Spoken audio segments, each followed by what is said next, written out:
De Suriname Agriculture Market Access Project, beter bekend als het SAMAP-project, die heeft in het kader van hun Cassave Value Chain Platform de 6th Value Chain Platform Meeting en Workshop gehouden. Het zijn er in de afgelopen periode 6 belangrijke workshops geweest en de belangrijkste dag in feite, want dan is het platform in het leven geroepen. We spraken hierover met Erik Ceballos van de FAO SAMAP en hij vertelt veel meer. This is a very important meeting after several, as you mentioned, we had before. Finally, the members of the value chain platform for cassava, more than 30 organizations of farmers, producers, processors, retailers, services, government organizations are part of the platform, will decide the steering committee representatives of the platform. So they will organized in the form of a steering committee. They will have 9 members in their steering committee, which will help to organize and implement the activities of the platform. So there are 16 organizations and 9 seats. So they have to choose? Exactly. There are more organizations that have nominated or expressed their interest to be part of the steering committee. As you mentioned, almost 18 organizations have expressed their interest. The platform has more than 30 organizations, and now they have to, in a democratic process, to elect their representatives to the 9 seats of the steering committee. Once they select their representatives to the steering committee, they will also elect the chairperson of the steering committee, the vice chair, and the secretariat. Okay. So with that, the value chain platform group will have the organization that will implement the action plan, the strategic action plan that they have developed together. And they will steer and guide all the members on how to work in coordination and cooperation. The very important point to make also here is that the steering committee members, the 9 representatives, do represent both the public and the private sector. Okay. But the decision that the members of the platform made before is to have a greater representation of the private sector in the steering committee. They will have 6 members, and the public sector will have 3 members. That means that this platform wants to give a stronger emphasis on the role of the private sector in its partnership with the public sector. And who will guide the steering committee from today on?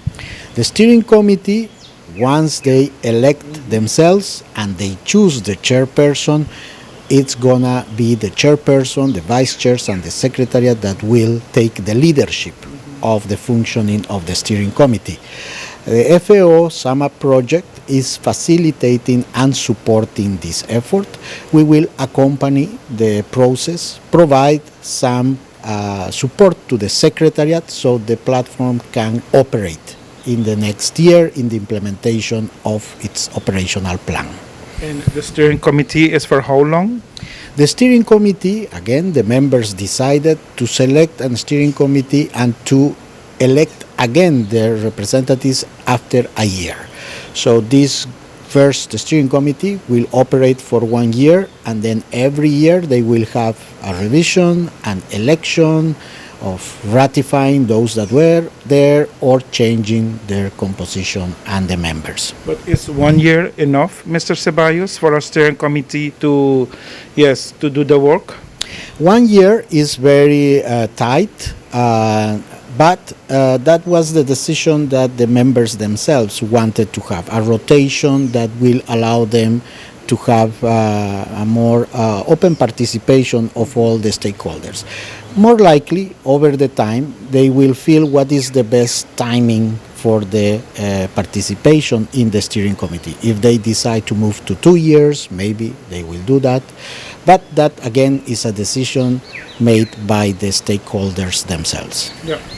And the biggest benefit from this will be? The biggest benefit is something that Suriname really needed very hard. The agriculture sector has many producers and processors and exporters that are good but not so good to working together. Working together is a challenge. This platform brings for the first time the opportunity of farmers to talk directly with processors about issues of quality of production, quantity of production, how to access markets, how to meet the standards, and so on. This brings for the first time also together the public and the private sector to talk to each other and to identify the bottlenecks, the key issues and problems that are not helping the sector to develop, but to work together in solutions and finding the right solutions. So the public sector has an opportunity here now to orient all the training, all the capacity building programs they have to the needs of the farmers and the processors working together.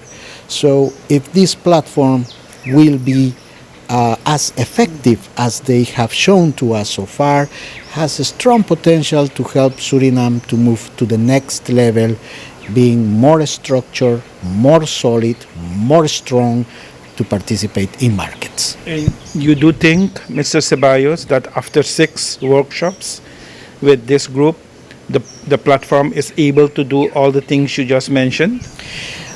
The platform has shown a strong enthusiasm, strong commitment, and the membership has been growing and growing. From the first meetings, we had participants that came in numbers of 20, then it moved to 30, and it's been growing. We believe that the action plan, the strategic plan that they have developed themselves, will help them to accomplish all the challenges that they have identified themselves. The good thing of this is that the plan has not been written by someone or a consultant in the desk. They themselves identified what are the problems, what are the solutions, and what they can do, both the public and the private sector, what they can do together to resolve the issues, and what are the resources that are needed, and who will provide what. So because this plan comes from them, from the bottom, has a strong potential that they will make it work this time. And which resources are needed for a platform to be successful? Well, the most important are the human resources, the commitment of the organizations. But together with that comes the resources of the organizations. For example, the Ministry of Agriculture, a strong partner of the platform, has all the infrastructure, all the extension programs, all the research programs that are going to now focus on supporting the implementation of the action plan of Cassave. So we are not thinking on new resources or extra money. It's how we use our resources now, better focus on the needs of the sector instead of having isolated projects here and there. So this is an opportunity to converge and bring together public and private sector resources, focus on specific needs of the sector. So the 3 seats from the public sector is for the Ministry of Agriculture, LFA as we say it, and I heard ACD, Economic, and ROS. Well, the 3 organizations have expressed their will to be part of the steering committee.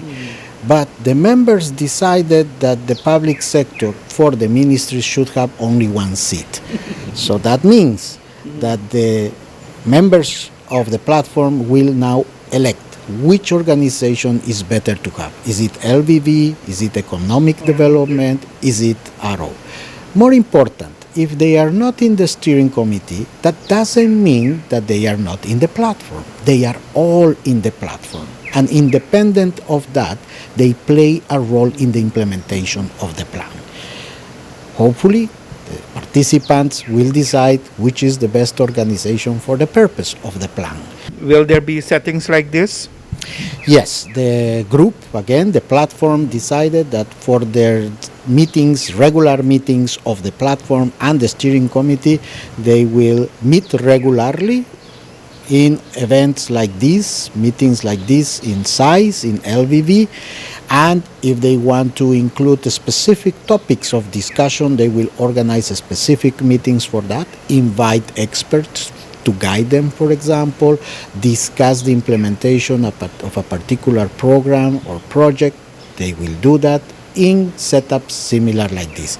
Always bringing all the parties together, from farmers to exporters and the supporting agencies, the public sector, because all of them play a role in the solution.